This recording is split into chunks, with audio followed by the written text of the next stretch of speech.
Ser Podcast. Bienvenidos a Ser Podcast, bienvenidos a Ser Aventureros. Prepararos, porque vamos a nadar contracorriente. Vamos a dar una vuelta muy especial con la gente de la ruta Inti. ¿Os atreveríais a hacer autostop hoy en día? En fin, todas estas historias y más con José Luis, con Ángel, con Chema, con Carlos Barrabés, con toda la tropa. Arrancamos. Comienza en la cadena SER, Ser Aventureros. José Antonio Ponseti.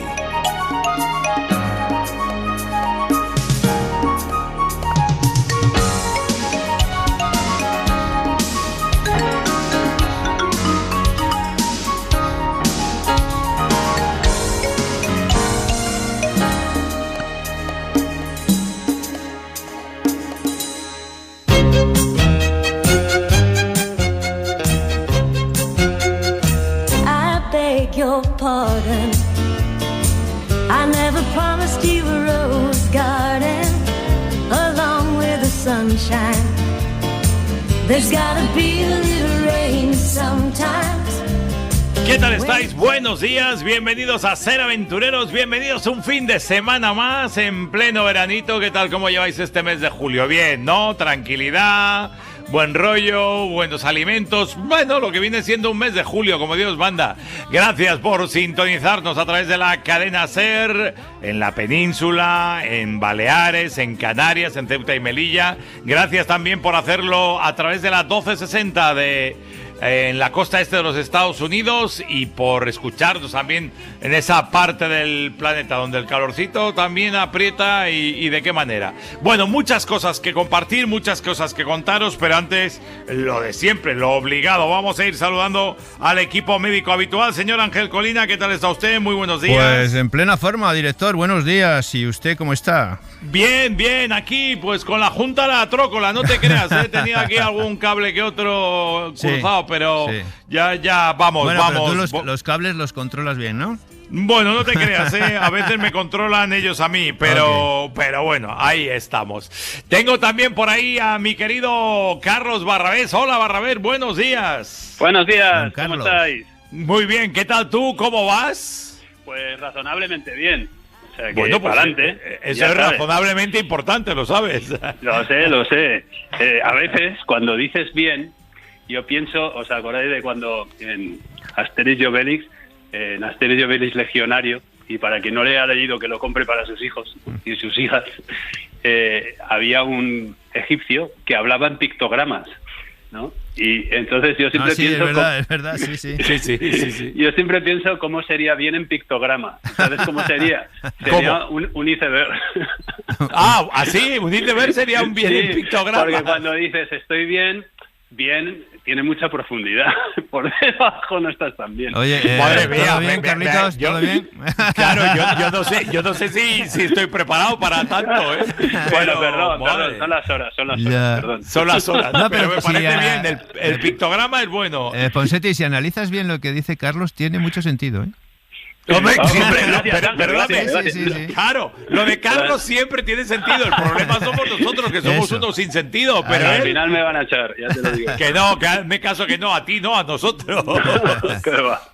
Pero bueno, de momento saludamos a Ángel y a Carlos. En nada, por aquí estará José Luis Angulo. Tendremos también, como no, a Chema, que por cierto, hay muchas cosas que contar de Chema para próximos programas. Ya iremos desvelando historias nuevas. Y oye, Carlos, mientras espero a José Luis, ¿dónde nos quieres llevar en el programa de hoy? Pues íbamos a ver a los inuit, pero a los inuit de la parte norte de Canadá, porque sabéis que allí esta gente han conseguido tener con muchos años ellos, y también los samis en Finlandia han conseguido tener representación, digamos, política, ¿no? Y esto ha estado muy bien, porque fíjate, han conseguido tener instituciones, tener potencia, ¿no? Es una cosa que toda la gente que vivimos en las montañas, en lugares así, muchas veces se siente uno como mal representado, ¿no? Y en todas estas cosas, una cosa que han conseguido ellos es intentar desarrollar un modelo de vida. Y una cosa que está cambiando estos lugares es la artesanía, ¿no? La artesanía, en un mundo de inteligencia artificial, en el que pues de las pocas salidas que tenemos es hacer el humano, ¿no? Algo que siempre decimos aquí, ¿no? Hacer mucho el humano, pues permite pues hacer el humano, es decir, mezclar tu cultura, tu tradición, el ecosistema, porque es artesanía con lo que tienes cerca, maneras de hacer de tu gente, incluso innovar, pero innovar con lo que tienes cerca, y esto crea pues una industria que en estos lugares es importante. Comprar artesanía es importante cuando vayas por ahí. Es más importante comprar artesanía que hacer otras cosas, porque lo que estás haciendo es invirtiendo, apoyando la cultura local, la idiosincrasia local. Es muy importante apoyar a los artistas siempre, ¿no? En todos los lugares, pero en los lugares remotos más que en ningún sitio. Y esta artesanía está convirtiéndose en una base muy importante de la cultura que defienden estos Sami, estos que realmente les permite cada vez más tener un papel en las instituciones y tener una voz, ¿no? Y realmente es alucinante como en el norte de Canadá, haciendo tótems, ¿no? Cada tribu, por decirlo así, hace lo suyo, ¿no? Cada pueblo, ¿no? Unos hacen tótems, otros hacen cosas pues con huesos de ballena, otros hacen cosas con madera, digamos, con plantas. Al final, esto pasa, por ejemplo, con los Sami, ¿no? Que hacen muchas cosas con los renos, ¿no? Uh-huh. Tambores. Unas cosas son representaciones religiosas, otras son representaciones festivas. Al final, yo pienso que una de las cosas que cuando ves que un pueblo va a desaparecer, ¿no? En Canadá siempre se dice que un pueblo va a desaparecer porque le quitan el autobús, ¿no? Esto es la señal última, cuando ya no hay nada que hacer. Pero tú sabes cuándo va a desaparecer un pueblo, y es cuando no tiene idiosincrasia. Y esto se ve muchos años antes, ¿no? Así que la desaparición de las artesanas y de los artesanos, que es el fin, simplemente adelantas 10 o 20 años a que acabe. Así que hoy que estamos en verano y nos vamos todos por ahí, quería pediros a todo el mundo que compréis artesanía, que cuando vayáis. Eres el número uno, eres el más grande, pero no, con diferencia. Te prometo que es importante, no es una broma. No, es tremendo, es que es una de las claves. Espera, que se incorpora José Luis Angulo. Hola, Angulo, ¿qué tal estás? Buenos días. Pues oyendo expectante a lo que decía Carlitos, y si puedo añadir una cosita, pues la añado. Dime. Pues que compremos la artesanía a su debido precio. Es decir, la artesanía, si es buena, nunca puede ser barata. Es decir, cada objeto es único. Y por lo tanto no se tarda lo mismo en hacer un cesto, una alfombra, un pañuelo, una jarra, que dar un botón en una fábrica y que salgan 200 jarras, 200 alfombras, 200 pañuelos. Por lo tanto, a mí me parece bien regatear, yo soy el primero que me encanta la práctica del regateo, pero ubiquémonos un poco y recordemos que esos objetos son únicos, totalmente de acuerdo en el discurso que nos ha dado Carlos, y que desde luego debemos valorarlo como lo que son, no como algo que ha salido ahí de un taller, y no, sino que ahí está el alma de cada artesano. Y ojo, que estoy de acuerdo con lo que estáis diciendo, pero hay países donde te exigen el regateo, porque si no se sienten ofendidos si no regateas. No, eso por supuesto. Pero en el nuestro no te lo exigen, que lo sepas, Ángel. Y hay mucha gente que se apunta a regatear. En el nuestro, la artesanía lo digo que nosotros le echamos ganas a veces, pero no es un tema de regateo. Claro. Fijaos, ahí cada vez más, yo creo que cada vez más incluso hay comida y bebida artesana. Mira, estoy pensando ahí en España y por todos lados, pero estoy pensando en los viñerons, ¿no? Los viñerons son unos vinos artesanos que hay en la provincia de Huesca, ¿no? Que es alucinante. Son bodegas de tiradas pequeñas, ¿no? Muy pequeñas. Bodegas artesanales, bodegas prácticamente de autor, bodegas que sinceramente, como mucho, esto va a ser un complemento de su sueldo. La gran mayoría de los casos no va a ser su ingreso fundamental, ¿no? Y vinos que tardan años en hacerse y en configurarse, ¿no? Yo creo que hay que forzarse a hacer cosas, hacer el humano, ¿no? Hacer el humano yo creo que es el futuro. Si queremos convivir con la inteligencia artificial, y hay que recordar que ya no estamos solos, ¿no? Ya hay otro bicho por ahí, ¿no? Pues si queremos convivir, y estamos capacitados para convivir, los humanos somos los únicos animales capaces de convivir con otros animales. No hay más animales, los otros se los comen, ¿sabes? Aunque sean de su especie, fuera de la familia, ¿no? Si eres un oso y vas a ver a otro oso, vas a ver lo que te pasa. Pero si eres un ciervo y vas a ver a un oso, vas a ver no lo vas a ver. Oye, ¿sabéis que hablando de la inteligencia artificial hay que tener cuidado? Porque el otro día le pedí a la inteligencia artificial que me pintara una cabaña pasiega. ¿Y sabéis lo que me salió? una casa ¿Qué? de chocolate. O sea que hay que ¿en tener serio? cuidado. Sí, O sea, una que cosa- la inteligencia artificial, una de dos, o Hay es que muy ten- lista o no lo es tanto. Hay que tener No cuidado sé muy bien. de dónde viene la inteligencia que te mandan, claro. Sí, bueno, le faltan datos, no te preocupes. Ahora que ya se lo has preguntado, ya es más probable que acierte la próxima vez, porque tiene la Pero- pequeña característica de que aprende. Es como tú, Ángel, aprende. Pero Carlos, a lo mejor no es eso, a lo mejor es que las casas pasiegas tendrían que ser de chocolate. Hombre, no te creas, hay algunas que son como la Petit No, Maison de a lo chocolate. mejor es más listo que nosotros. Ah, igual sí. Ya, pero lo más importante es que hagamos el humano, porque así nos podrá sugerir hacerlas de chocolate, pero no tomará la decisión nunca. Es que cuando dices hacer el humano, a mí me preocupa eso, porque me suena a hacer tonterías, que los humanos hacemos muchas tonterías. Ya, esas tonterías nos han traído hasta aquí. Y Ya, para mí también es eso verdad. es Eso es muy cierto. importante. En los humanos hay cosas muy buenas y cosas muy malas, pero tendemos a que las propiedades emergentes nuestras sean para superar el problema que estamos. Ahora estamos tendiendo a superar el calentamiento global. Y esa tendencia es inherente a los humanos, por eso estamos aquí. ¿Sabes? Y yo confío mogollón en los humanos. Hay que confiar. A mí es que me caen bastante bien los humanos. Ah, bueno. Bueno, Algunos yo no, en ¿eh? general también hay alguno que me cuesta un poco más, pero en general me quedan bien. Mira, tú te vas ahí a cualquier pueblo de España, estaba pensando en la plaza del mercado de Barbastro, y te vas ahí a hablar un rato con gente, darte unos abrazos, y no me dirás que no mola hacer el humano. Eso es muy A mí me bueno. parece que sí, pero Y bueno. si ya te compras algo de artesanía, ni te cuento. ¿sabes? Me lo apunto. Oye, si quieres, quédate 2 minutos, que me voy a charlar con un humano que se llama Pablo Fernández, que es un humano que se pasa más tiempo, creo, en el agua que fuera, porque ya hace semanas que consiguió su 6º Guinness de natación, que hizo 104,4 kilómetros a contracorriente en 24 horas, que eso es hacer muy el humano, querido Carlos, muy el humano. En 24 horas, ¿eh? Ojo. Sí, señor. 104,4 con Eso- contracorriente, ¿eh? Eso es hacer el humano, porque siempre hay un humano que va un poco más allá. O sea, eso es hacer el Claro, humano. claro. Y le tengo al otro lado de la línea que tenía ganas de escucharle, pero bueno, ¿sabes qué? Te dejo que te la escuches luego, que seguro que tienes cosas que hacer. Voy a entrevistarle y póntelo luego. Sed muy felices. Un abrazo, Un amigo. abrazo, hasta luego.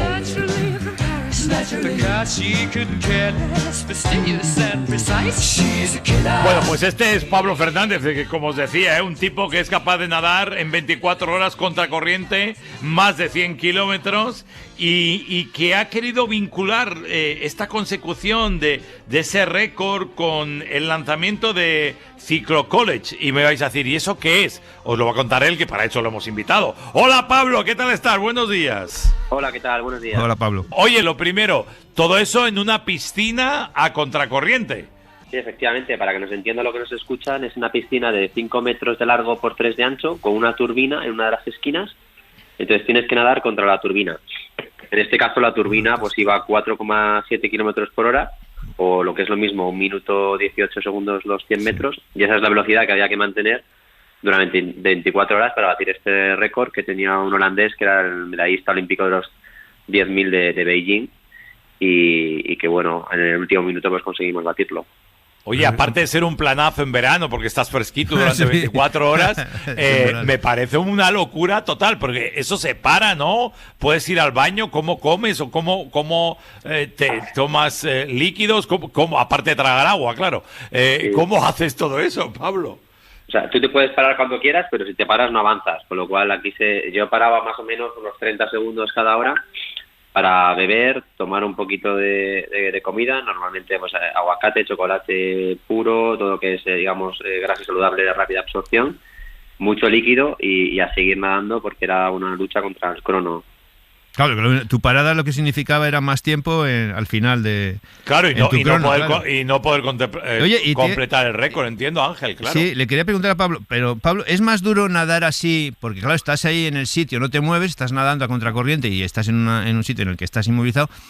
Por ejemplo, si estuvieras nadando en un océano y dices, voy a nadar, no sé, 300 kilómetros tal en tanto tiempo. ¿Es más duro esto?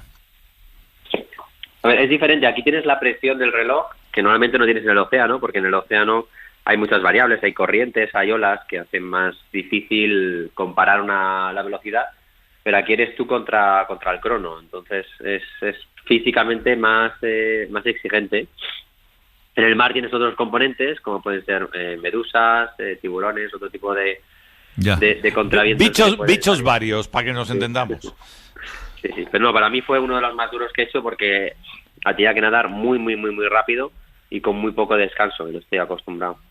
Jolín, déjame que se incorpora José Luis Angulo, que lo habíamos perdido por un momento. José Luis, has vuelto, ¿no? ¿Estás ahí?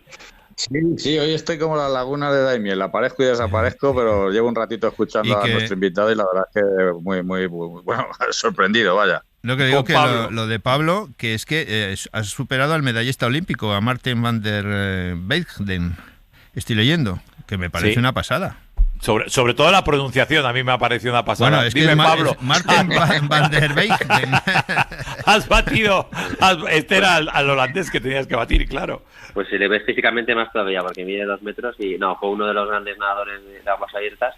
Y a nivel competitivo, a nivel olímpico y de federación, no hay más de 10.000 metros, pero mi especialidad es a partir de 25 kilómetros. Ahí es donde soy competitivo. Y tengo varios récords del mundo, pues de 100 kilómetros, 250 kilómetros, 36 horas, a grandes distancias y grandes tiempos en mar y en piscina. Qué bueno. Oye, ¿y la Fundación Click College qué es?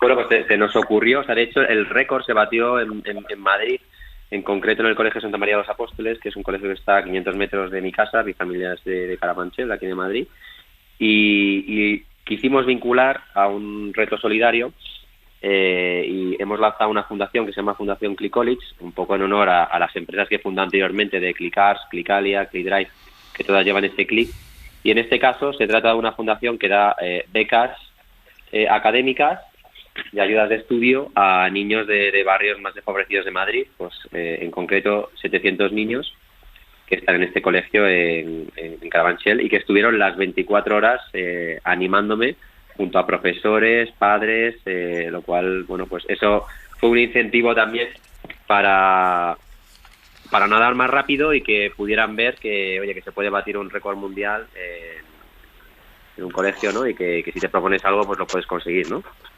Claro. Oye, para la gente que no te conozca, que no os pensáis que esto es que él le ha dado ahí un golpe de aire, os ha dado un golpazo con la mesilla de noche por la mañana al levantarse y ha terminado haciendo estas cosas. No, aquí mi amigo Pablo ya había nadado rodeado de tiburones en Sudáfrica, habías unido a nado Nicaragua y Salvador, que creo que eres la primera persona que lo ha hecho, también nadaste uniendo Senegal y Gambia, nadaste el río Congo, en Han Long en Vietnam, y aparte tienes récords de lo más simpático y estrafalario, como nadar los 5 kilómetros más rápidos con grilletes en los pies. Que hay que, o sea, que el golpe no te lo has dado ahora, que ya viene de atrás. Bueno, a ver, yo creo que se trata de buscar retos que sean motivantes, que hacer un poco retos difíciles, y este era un poco un guiño que hicimos en California del escape de Alcatraz con cadenas de los pies más rápido, simulando que era posible escapar de la cárcel de Alcatraz, ¿no? Y fue un récord más gracioso. Pero bueno, en general todos los récords pues tienen un componente de distancia, de tiempo, o ser la primera persona en el mundo pues que une a nado canales, países, ríos, océanos, ¿no? O sea, Pablo, tú no eres el típico tipo que se va a la playa y dice me voy a bañar, ¿no? Porque claro, tú te vas a bañar nadar tranquilo no sabe. y vuelves 3 horas después de recorrerte 30 kilómetros. O sea que impresionante, ¿eh? Impresionante. Sí. José Luis. Yo quería preguntarte, hace unas semanas, tuvimos a Xavier Aldecoa, que acaba de sacar un libro y había recorrido el río Congo con una dificultad pasmosa, bueno, un río terrible, y ahora, pues dice Ponseti, habíamos leído en tu currículum que tú habías nadado por el río Congo. ¿Cómo fue esa experiencia? Porque si ya hacerlo en barco es un auténtico infierno, imagino que dentro del agua no debe ser menor. No, aquello fue la mayor aventura de mi vida. Primero, logísticamente, porque llegar allí es complicado y son países donde es complicado moverse. Pero segundo, el río es el río, pues hay cocodrilos, hay hipopótamos, que la gente piensa los tiburones, pero solo mueren 7 personas por ataque de tiburón al año, pero mueren más de 1.000 por cocodrilo y 10.000 por hipopótamo, por no hablar de pirañas. Entonces, es un río que, para que nos hagamos una idea, hay 1.000 metros de profundidad en la zona que lo crucé, totalmente marrón, con una corriente fortísima, tocas todo tipo de cosas que no sabes muy bien lo que es. Entonces probablemente es el reto en el que más me he arriesgado. Yo creo que no lo volvería a hacer, pero bueno, fue de esas cosas cuando uno es un poco más joven que dice, bueno, voy a hacerlo, pero fue un reto divertido. De hecho, la anécdota es que al acabar me preguntaron los locales, nadé de Angola al Congo, y cuando llegué al otro lado me preguntaron si había visto espíritus, ¿no? Y es que la mitología africana, pues creen que en los ríos hay espíritus. Y que te comen, ¿no? Y te absorben. Oye, Pablo, ¿tú ibas acompañado cuando haces ese tipo de travesía? Claro, siempre vas con un barco, normalmente y que te va escoltando. Además, en este caso fue gracioso porque era un barco del ejército de Angola, que yo le pregunté, oye, ¿cuál es aquí el protocolo si aparece un cocodrilo? Y sacaron una AK-47 y me dijeron, no te preocupes, que aquí le cogemos a balazos. O sea... Pues, un protocolo efectivo, no para el cocodrilo, sí para ti, pero ¿te pasó algo así? ¿En algún momento tuvieron que intervenir o no? No, a ver, con cocodrilos tuve suerte que no, pero vamos, sí que me he encontrado múltiples veces con tiburones en mar abierto y bueno, pues he aprendido a cómo interactuar con ellos, pero afortunadamente nunca he tenido un problema, ¿no? En ese sentido. ¿Y viste hipopótamos o algo? No, solo tocaste y cada vez que tocabas algo me imagino que debías llevarte un susto de cojones. No, pero cuando llegué, eso fue más en Gambia, cuando pasé de Senegal a Gambia, llegué y me dijeron, mira, justo a 500 metros a la derecha hay un nido de cocodrilos, o sea que menos mal que has aterrizado aquí porque de otro lado hubiese sido complicado. Y los cocodrilos además te meten mar adentro, o sea, pueden llegar, los hipopótamos se quedan en la superficie, se quedan en la orilla, pero los hipopótamos pueden meterse 1 o 2 kilómetros para cazar dentro del río. Jolín. Pablo, eres un intrépido, ¿eh? Totalmente. Sí. ¿Y estás preparando algún reto nuevo o de momento vas a estar tranquilo 4 días? No, mira, terminé el último exhausto de cansancio y ya era el 6º récord Guinness que hacía. Entonces, bueno, ahora estoy planeando pues viajes para nadar con todo tipo de animales, orcas, ballenas, todo tipo de tiburones, que me encanta. Pero bueno, ya la mente humana, antes os he escuchado, estáis hablando de la inteligencia artificial. Yo creo que el ser humano tiene algo que yo creo que a la inteligencia artificial le costará, que es esa parte, esas ganas de pensar lo imposible y ser un pelín irracional, ¿no? Con este tipo de cosas y soñar ese tipo de aventuras que bueno, a mí me apasionan y me han definido quién soy, ¿no? Y yo creo que es lo que diferencia al ser humano, ¿no? Esa capacidad de tomar decisiones no racionales en búsqueda un poco de algo que te apasiona, en este caso con mí la natación en aguas abiertas en sitios preciosos, ¿no? Por el planeta. Muy bien, pues querido Pablo Fernández, gracias por acompañarnos y por compartir con nosotros estas aventuras maravillosas en las que te has metido en estos últimos años y estaremos pendientes a ver en qué lío te metes otra vez. Un abrazo enorme. Venga, un abrazo. Hasta luego. Hasta luego. Se marcha Pablo Fernández. Por cierto, José Luis, no te he preguntado tu libro, como siempre hago al principio del programa, con que aparecías y desaparecías. Cuéntame, ¿tienes libro para hoy o no? Tengo 2 libros, pero es de la misma editorial, así que hoy hacemos un 2x1, 2 libros, pero de la misma editorial. Muy bien. ¿Ya me dirás el título o me lo...? No, dímelo pues, y luego me lo... Mira, decimos 2 títulos. Uno, 2 serpas, ese está claro de qué va el libro, y el otro, El mundo abajo. Muy bien. Luego lo comentamos. Mínima pausa y seguimos, Ser Aventureros.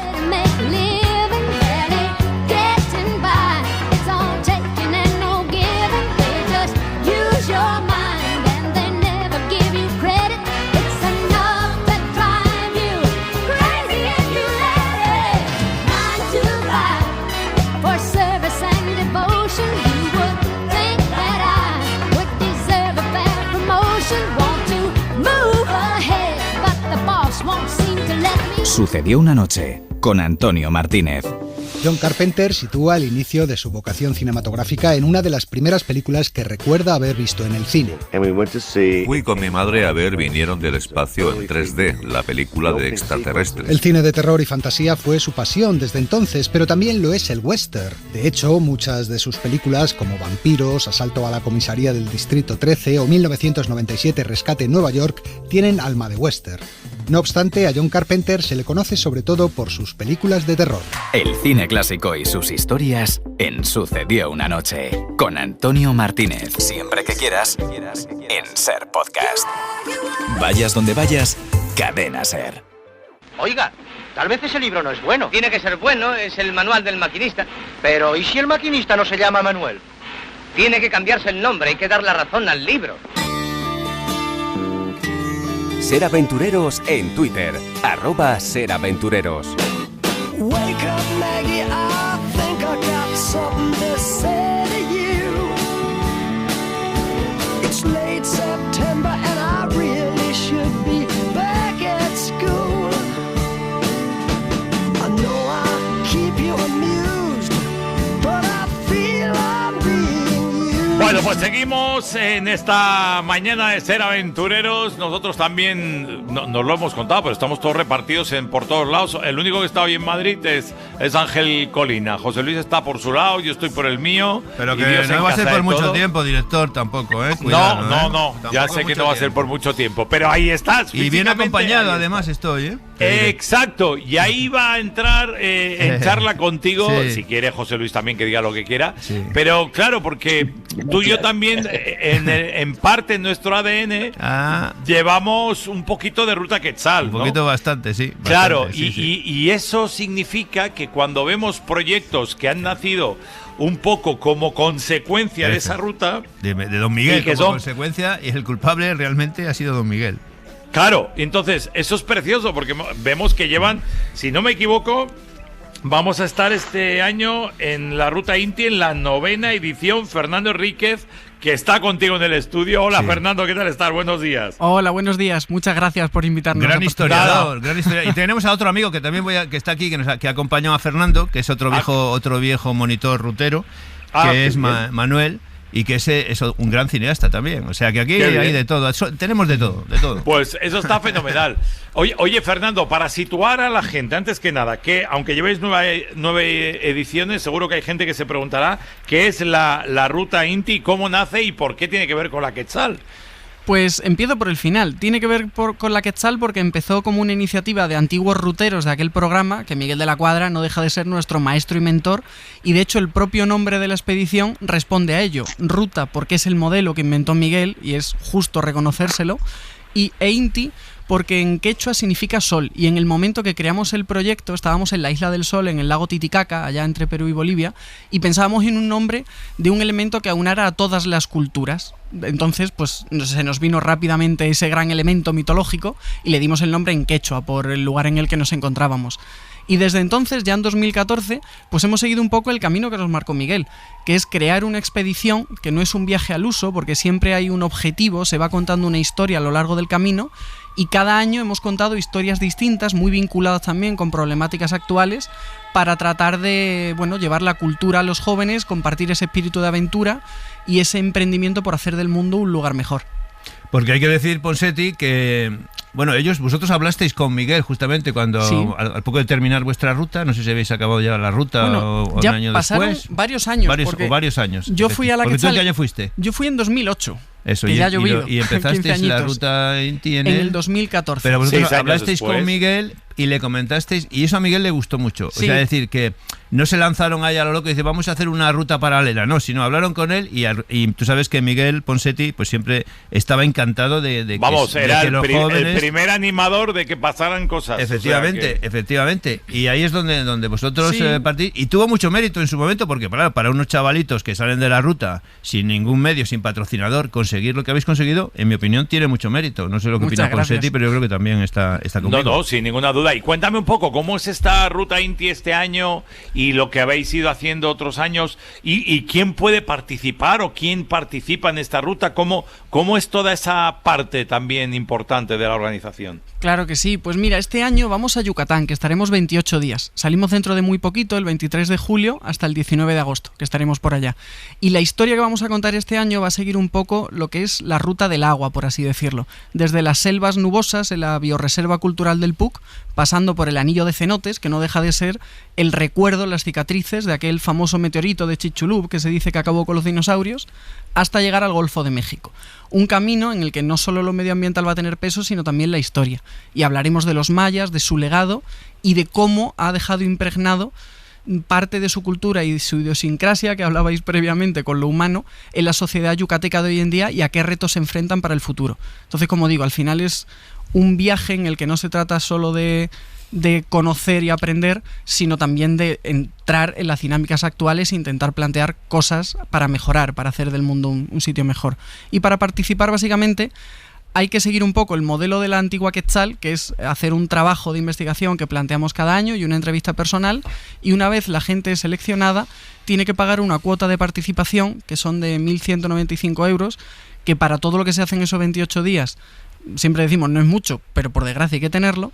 Y precisamente en esa línea, a lo largo de estos 9 años hemos ido creciendo y cada vez contamos con más instituciones que consiguen dar becas para que los jóvenes vengan sin problema. Bueno, 1028 más el coste del avión. Sí, más el vuelo, efectivamente. Más el vuelo, claro. Más el vuelo. Pero vosotros estáis buscando sponsor también, ¿no? Supongo. Buscamos sponsor y toda institución que esté dispuesta a becar. Ahora mismo tenemos al Carné Joven de Asturias, tenemos a Navarra, la Junta de Castilla-La Mancha, Albacete, La Roda, Guadalajara. Está difícil el tema sponsor. Sí, vamos poco a poco, a través de esos patrocinadores ya tenemos más de 20 plazas becadas, más de un 10% de la expedición, y como le contábamos previamente a Ángel, de hecho, una que nos hace especial ilusión, que es la que hemos llamado una especie de beca alumni, que es que los antiguos participantes de la Ruta Inti, sabiendo esa dificultad económica que conlleva el venir, han puesto dinero de su bolsillo para becar a un joven participante para que venga. Y este año, esa beca, que nos ha hecho muchísima ilusión, ¿sí?, se la ha llevado un joven Cristian, que es peruano, de la etnia Cucama, y que tiene una historia muy bonita porque hemos compartido un tiempo juntos. Cuando hicimos nuestro 5º aniversario allí en el Amazonas, en 2018, coincidimos allí en Puerto Prado, en la comunidad Cucama, y él nos enseñó el Boni, que era un proyecto que tenían, el Bosque de Niños, para concienciar medioambientalmente a la comunidad indígena de la importancia de mantener la selva. Entonces, él nos lo enseñó siendo un jovencico, y ahora que tiene edad de participación, pues se ha llevado la primera beca para venir con nosotros. Oye, una preguntita a los dos. Venga, que luego le cae José Luis también, que rápidamente. No le estás dejando nada. ¿Ha tenido que ver la ruta, ha influido mucho para que tú seas historiador y para que tú, Manuel, seas cineasta? ¿Ha influido la ruta? Para ti seguramente que sí. En mi caso totalmente, porque antes de la Ruta Quetzal, con 16 años, yo iba a hacer Derecho y Administración de Empresas. O sea, nada que ver. Nada, pero estuvimos conviviendo allí con los Emberás, entonces descubrí... El amor por la historia lo había tenido siempre, pero me enamoré por las comunidades indígenas y poquito después de volver me enfrasqué en una aventura por el Amazonas que a lo largo de mi vida he pasado muchos años allá adentro con comunidades varias y he dedicado mi vida profesional y proyectos personales hacia esa zona, con lo cual todo. Qué bueno. José Luis, dale. Manuel. Perdón, Manuel primero y luego José Luis, sí. Nada, brevemente. Yo, en realidad, estudié Ingeniería Aeronáutica y Aeroespacial y después de 7 años trabajando con helicópteros de emergencias, pues empecé con el mundo de la Ruta Quetzal y me abrió una serie de horizontes, cambié absolutamente todo aquel panorama por el audiovisual y ahora mismo pues compagino el audiovisual con la ruta. La verdad que yo creo que las rutas cambian vidas y de hecho yo creo que soy un poco también el ejemplo. Yo tengo una prima que fue monitora en Aventura 91, cuando ni siquiera se llamaba todavía Ruta Quetzal. Y toda mi vida ha sido el referente para querer ser monitor de Ruta Quetzal. Todos los pasos que he dado siempre eran con ese objetivo, lo conseguí. Y ahora, pues como no vamos a seguir pues haciendo posible esta Ruta Inti para que muchos más jóvenes puedan vivirla y sean también pues referencia, ¿no? Y sigues haciendo de monitor. Ahora estoy como jefe de expedición y muy en contacto. Te han subido Le hemos ascendido. No sé si el sueldo de comprarle el helicóptero le van a pedir. No sé si el sueldo, pero de categoría te han subido. La experiencia, los años de experiencia. Le hemos ido subiendo el cargo. Bueno, es que Fernando es el director, cuidado. Cuidadito. Ya, no hay problema. Dime, José Luis. Sí, bueno, yo os quería preguntar a los dos, bueno, el mundo cambia con una velocidad pasmosa y vosotros que fuisteis jóvenes y participasteis en esa ruta como jóvenes que participáis en ella, en el transcurso ya de vuestra Ruta Inti están yendo jóvenes ahora. ¿Notáis alguna diferencia entre aquellos jóvenes que fuisteis vosotros y los que están participando ahora o los que van a participar en esta edición? ¿En qué ha cambiado la juventud a este nivel? Sí, ha cambiado muchísimo y sobre todo yo creo que es en la mentalidad. Creo que ahora nos fijamos en muchos más detalles que quizá antes no le dábamos el valor que tienen o simplemente teníamos otras prioridades. Ahora, por ejemplo, hablamos que vamos a ayudar... No hay teléfono, ¿verdad? Tampoco. No hay teléfono. Okay. Eso intentamos reconectar con el pasado. O sea, que no te puedes llevar el móvil, vamos, que no vale para nada. Desconexión. Durante el tiempo de las actividades nos intentamos mantener en grupo, porque si no al final... Eso es un hándicap con respecto a los grupos del pasado, porque yo recuerdo cuando fui con 16 que ni siquiera usábamos móviles, claro, y eso no era un drama. No era un drama. Aquí... Es un drama. Hay que explicarlo. Para algunos era un drama, seguramente. Sí, pero lo aceptan bastante bien al final. Acaban entendiendo la situación. Incluso cuando acaba la expedición lo agradecen porque de repente ven que ese tiempo lo han podido aprovechar mucho más y conectar. Que yo creo que es algo que nos falta también en la sociedad de hoy en día, que estamos con tanta tecnología alrededor, que es verdad que da muchos medios y muchas facilidades, pero nos hace despegarnos también de la esencia, de lo que realmente nos ha movido, que es el piel a piel. Y eso en la ruta también se recupera mucho. Entonces lo vemos en eso, lo vemos por ejemplo en temas como la alimentación. Yo me acuerdo de la primera expedición que hicimos... Ahí pasábamos hambre.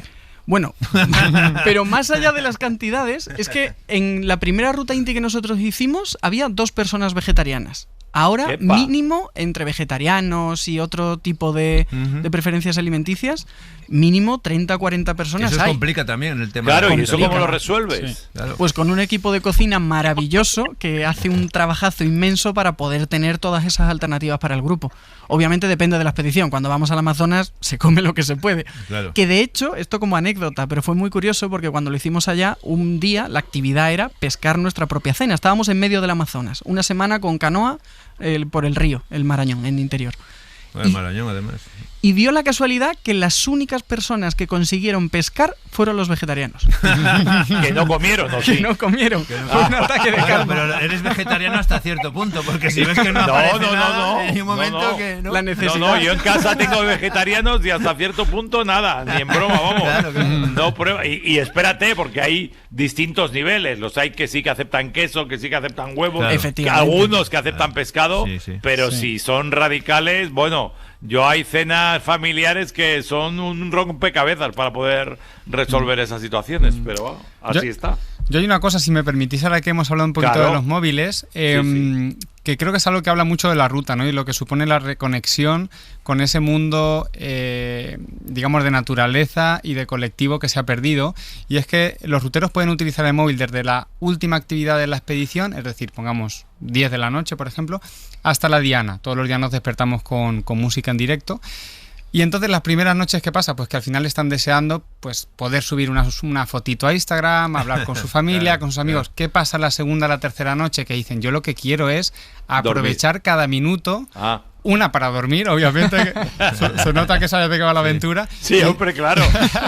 Y 2, realmente lo que quieren es estar tiempo con sus compañeros, estar tiempo en la tienda de campaña, cuidar su material, cuidar la mochila. Y cuando uno desarrolla ese amor por el material que tiene, por lo poco, por la humildad con la que se vive la ruta, pues es maravilloso, ¿no? Ver cómo esa desconexión del móvil sale de una manera orgánica, ¿no? No es, Y no lo es de algo la, impuesto. lo de la desconexión que hablábamos antes de empezar el programa, de los padres, ¿no? Que para los padres Sí. también el intentar desconectar a sus hijos del ordenador, del teléfono, el hacerles conocer otra forma de vida, otras costumbres que ahora mismo hay tantas, es tan fuerte, ¿no? La zona de confort.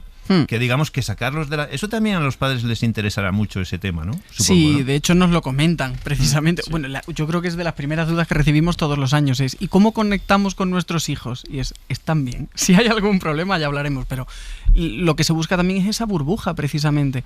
Porque es una oportunidad de conectar con los que tenemos al lado. Creo que una de las grandes virtudes que tienen los viajes es que no solo se aprende de lo que vas viendo, los lugares que conoces y tal, sino de las personas con las que lo compartes.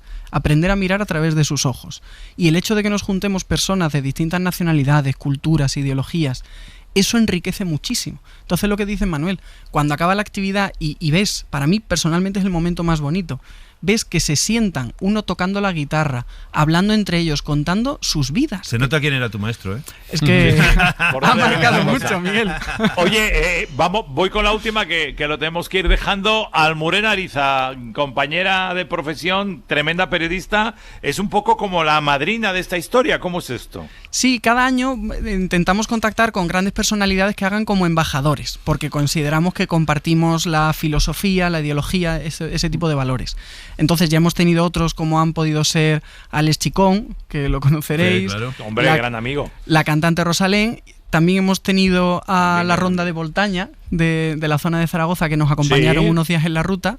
Qué gracia, los conozco también. Claro, que ponen en valor todo ese valor tradicional de las cosas, esa artesanía, aunque sea musical que hablaba ahí. Sí, es verdad, lo que decía Barrales al principio del programa. Tal cual. Y ahora tenemos a Almudena Ariza, porque es una persona que también representa muy bien esos valores. Yo creo que entre Miguel, Almudena, es una generación que ha bebido de toda esa filosofía de vida y ha marcado un precedente. Y creo que en una sociedad que hoy en día estamos faltos de grandes referentes como han sido ellos, es de justicia ponerlos en valor, ponerlos para que los jóvenes lo conozcan y, como le decíamos a Ángel, rendirles el justo homenaje para que su nombre no solo no caiga en el olvido, sino que siga dejando la huella que afortunadamente nosotros tuvimos la oportunidad de ver y experimentar. Oye, la gente que quiera saber más de vosotros, ¿os encuentra en redes? A pesar de que los chicos no tengan opción a teléfono por la noche. Digo, no, durante el día, por la noche sí. ¿Os encuentra en redes? ¿Dónde pueden buscaros? ¿Qué hay que hacer? Nos pueden buscar en rutainti.com, que es la página web, o en todas las redes sociales poniendo Ruta Inti, que por ahí estaremos y encantados de solucionarles las dudas que les surjan. Fernando Enríquez, muchísimas gracias, Manuel, un abrazo enorme, mucha suerte en la edición de este año y muchos éxitos en las próximas ediciones, y gracias por pasaros un ratito por Ser Aventureros. Un placer, muchas gracias. Hasta luego, amigos. Hasta luego. Chao, chao. Nosotros seguimos ahora mismo.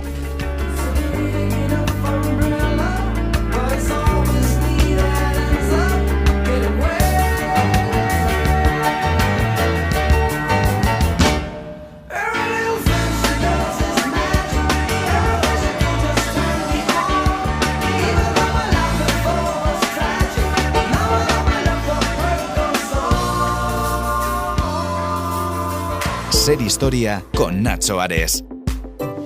Creo que fue en el año 1848 cuando sucedió todo en esta casita de Hindesville en Estados Unidos, en donde las hermanas Fox dieron pie a una historia realmente suculenta desde el punto de vista de la historia de la parapsicología y también muy relacionada con la historia del ilusionismo, de la magia.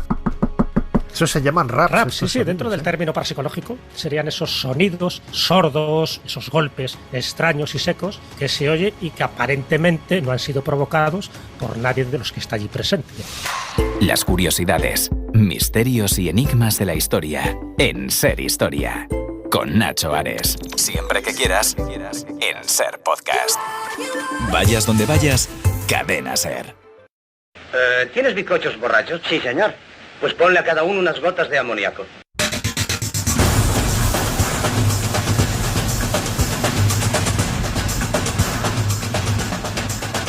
Bueno, es tiempo para Chema Rodríguez. Hoy no le hemos puesto la cabecera como Dios manda. Le ponemos simplemente la musiquita y ya está. No todo es mentira. No todo es mentira. Con Chema Rodríguez y todo su equipo. Claro, no quiero quitarle yo créditos ni a Chema, ni por supuesto a todo su equipo, que somos nosotros. ¿Qué pasa, Chema? ¿Cómo estás? Buenos días. Buenos días, son tantas versiones de como tengo secciones, subsecciones, metasecciones. Claro, y recontrasecciones, pues es que esto es un despelote, claro. Pues claro, pues nada, o sea, el técnico hace lo que puede, la técnico. La técnico, la pobre Chumi, dígame. ¿Qué hacemos? Que nada, que oye, que encantado, que gusto, ¿no? Sí, ¿qué vienes? ¿De buen rollo a hablar con nosotros? ¿O traes un tema? ¿Has currado? ¿No has currado? ¿Qué has hecho? Hombre, tú, vamos a ver, no me me acuerdo muy bien de qué iba a hablar, pero como yo te... ¿Quieres que José Luis, ¿le puedes decir algo a este señor, por favor, o qué? Yo creo que después de que hemos estado toda esta semana currándonos la sección a tope, me parece una falta de respeto decir que no se acuerda de lo que tiene que hablar. ¿No? Dice mucho de Chema. Chema, ¿te acuerdas de qué vas a hablar hoy o no? Bueno, voy a hacer un pequeño esfuerzo, sí. Que, vale. Hombre, seguimos con esta metasección, subsección de las secciones anteriores, que es el recordar cómo era el mundo hace 25 años, cuando se publicó el diente de la ballena. Y hoy os voy a traer aquel libro. Se escribió en base a unos viajes que realicé en los que viajaba en solitario. Viajando en transportes locales, haciendo autostop, alojándome nunca me alojaba en hoteles, siempre en casas de gente o con las comunidades indígenas con las que vivía, tal y cual, bla, bla. Bueno, entonces, ¿cómo sería un viaje como ese ahora, 25 años después, ¿no? Y, por ejemplo, la parte de México, yo la hice prácticamente en autostop. Hoy día, hacer autostop en México, sobre todo en la parte del norte y el centro, sería una locura. Es decir, me refiero en estos momentos los temas de seguridad. En aquel entonces el tema del narcotráfico ya empezaba a despuntar, ¿no? Estamos hablando de finales del siglo XX y ya empezó, pero en estos momentos el tema está desfasado y realmente te la juegas viajando en autostop por muchísimos países. El autostop, yo no sé si vosotros lo habéis hecho, pero el autostop era una forma muy habitual de viajar. ¿Vosotros habéis hecho autostop? Yo he hecho mucho autostop. Y como dice Chema, hoy en día es tan complicado para el que lo hace como para el que coge. Es decir, hoy nadie que va en un coche normalmente coge a nadie porque no sabe a quién está cogiendo y las cosas se han complicado. Y lo mismo, el que se pone en una carretera tampoco sabes quién te va a coger. Que vale, eso pasaba siempre, pero como que, bueno, realmente yo creo que eso... Seamos sinceros, José Luis, los asesinos en serie han hecho mucho daño a los autostopistas. Yo hoy, vamos... Viernes 13. Ni me atrevo. Y sin embargo, me ha pasado, mira, tengo ejemplos muy cercanos de gente a la que ayudé y que recogí en autostop hace un montón de años y que la vida me los ha vuelto a poner enfrente y no sabes lo agradecidos, porque me imagino que a ti también te pasaría lo mismo, ¿no, Chema? Si te encontraras a alguien que de pronto te sacó de un lugar, te llevó a otro, te trató fenomenal y, joder, pues era parte del viaje, era como maravilloso, ¿no? Y le tienes agradecimiento eterno a esa persona desconocida que en un momento dado te ha ayudado, ¿no?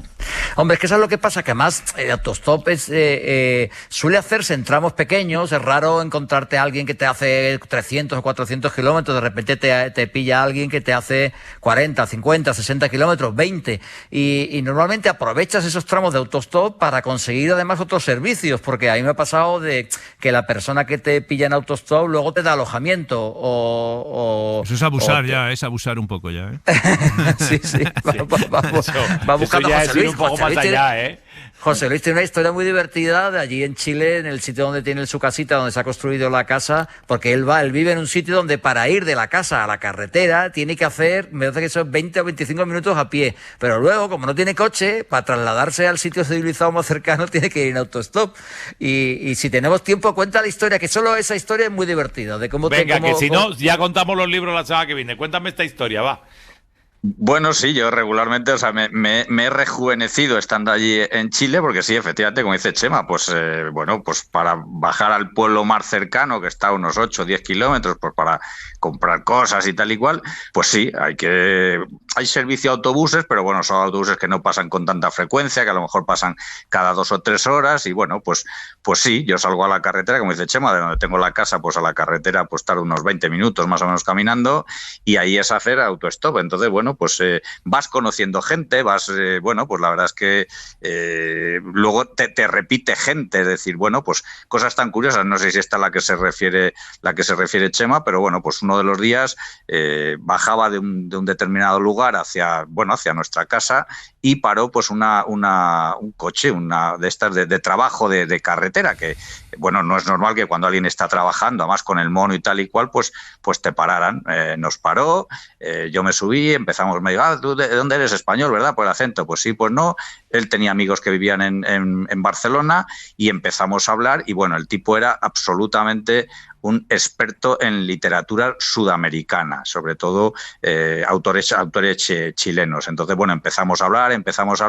Su compañero que iba en el asiento al lado, pues la verdad es que alucinaba porque no pensaba que su amigo con el que estaba picando piedras en la carretera, pintando las líneas de la carretera, pues que era un experto en literatura sudamericana. Así que, bueno, esas son de las muchas anécdotas. Ya le dije, oye, pues otro día, cuando me veas en la carretera, pues acuérdate, me paras y no sé qué, o sea que siempre hay, bueno, la verdad es que al menos mi experiencia en este último 2 años de hacer mucho dedo, como dice Chema, en distancias cortas, pues he conocido a gente súper simpática y bueno, pues otra concreta, pues otro día paré a un tipo, bueno, me paró un tipo, una furgoneta normal, sencilla y demás, bueno, pues lo mismo, eres español, pues sí, vives por aquí, pues sí, tú, pues mira, yo, ¿conoces arriba pues un restaurante que se llama Oliva? Digo, pues sí, lo conozco. Dice, bueno, yo soy el señor Oliva. El señor Oliva es Yo tengo Oliva. El señor Oliva es multimillonario. Y me dice, bueno, si algún día subes al restaurante, pues díselo al camarero y gustoso me tomo una cerveza contigo. Bueno, subimos a los varios días con mi esposa a cenar y de buenas a primeras aparece un Porsche que vale más que, bueno, mi casa de Chile, la de Guadalajara, la de España. O sea, ese Porsche valía lo que no está escrito. Y me dice un camarero, pues mire, ya está llegando el señor Oliva, le aviso ahora mismo. Y el tipo llegó, se sentó con nosotros, estuvimos tomando ahí una cervecita. Ese tipo multimillonario me había cogido con una furgoneta, no voy a decir cochambrosa, pero muy normalita. Y la verdad es que, bueno, te llevas sorpresas. Bueno, yo le conté pues que yo estaba por todo el mundo. Así que muchas experiencias y muchas ganas de conocer gente haciendo autostop. Bueno, pues lo tenemos que dejar aquí con Chema. La semana que viene hablamos de más historias, pero lo del autostop está curioso porque yo hoy, por ejemplo, yo no me atrevería a hacer autostop en México ni de broma. Ni en Estados Unidos, para no ir muy lejos. Y la propia España también, ya hoy día ya no ves por la carretera. Acuérdate que antes había cartelitos con gente que decía a Valladolid, a La Coruña, a las afueras de Madrid, te encontrabas la gente con esos cartelitos. Yo fui de Santander a Pamplona, a los Sanfermines en autostop. Ahí estamos. Lo dejamos aquí, que tengo a Gregory empujando y tenemos que terminar el programa. Un abrazo, Chema, hasta luego. Chao. Adiós, un beso a todas. Adiós. El espacio, la última frontera. Hasta alcanzar lugares donde nadie ha podido llegar. Querido Javier Gregory, a ver cómo haces magia en 1 minuto y medio que tenemos. A ver cómo lo haces. Pues, buenos días. Un gran titular. La NASA vuelve a rizar el rizo, vuelve a diseñar y está fabricando una sonda espacial que va a intentar nada más y nada menos que ser la primera en aterrizar en Venus. Venus es el planeta más inhóspito del sistema solar, es un auténtico infierno, llueve ácido sulfúrico, no agua, sino ácido sulfúrico, imaginaros eso lo que significa, y una barra de plomo en la superficie de Venus tarda en desaparecer milésimas de segundo del extraordinario calor que hay. Y es un auténtico... O sea que no vamos allí entonces. Pero entonces, ¿pero qué sonda mandamos ahí, tío? Van a mandar una sonda con el... Fíjate qué nombre tiene la sonda, porque este programa va a ser histórico. Da Vinci. Sonda Da Vinci, es decir, que vamos con todo. Vamos con una sonda con un escudo térmico brutal, nada parecido con lo de Marte. Va a intentar aterrizar en la superficie venusiana, que ya os digo, es un auténtico infierno, y va a ser la primera en estudiar las capas altas de la atmósfera de Venus. ¿Y por qué vamos allí? Porque hay científicos que dicen que desde la Tierra, con un telescopio, y fue hace un año portada en todos los grandes diarios y aquí en la cadena SER, han descubierto una sustancia fosfina que podría indicar la presencia de microbios en la atmósfera de Venus, donde no hace tanto calor como en la superficie. Eso hay que comprobarlo, hay que ir allí, hay que encontrar estos posibles. O sea, entiendo que vamos a la atmósfera, no a la superficie. Vamos a la atmósfera y a la superficie, porque la NASA está que se sale. Tira. Acabo de hablar con Jerónimo Villanueva, le saludo desde aquí, argentino que trabaja en el Centro de Vuelos Espaciales de Goddard y que sigue este programa, y es uno de los jefes de esta misión, y la entrevista que vamos a emitir a finales de julio en un podcast de la cadena SER es alucinante lo que van a hacer con tecnología americana, con tecnología europea, ir al infierno como Orfeo y salir vivo de allí en serio y no en mitología. ¡Qué bárbaro! Un abrazo enorme, Gregory, gracias, hasta la próxima semana. José Luis, nos debe los 2 libros la semana que viene, tío. Venga, pues ya haremos ahí un poquito más, ya que hoy no hemos tenido tiempo, pues hablaremos de 2 serpas y del mundo abajo. Venga, apuntado. Un abrazo enorme, José Luis. Gracias, Ángel. Un abrazo, chao. Hasta la próxima semana. Sed felices. Volveremos en Ser Aventurero.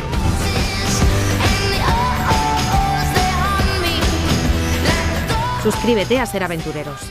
Todos los episodios y contenidos adicionales en la app de Cadena Ser y en nuestros canales de Apple Podcast, Spotify, iVoox, Google Podcast y YouTube. Escúchanos en directo en la Ser los sábados a las 6 de la mañana. Cadena SER. La radio.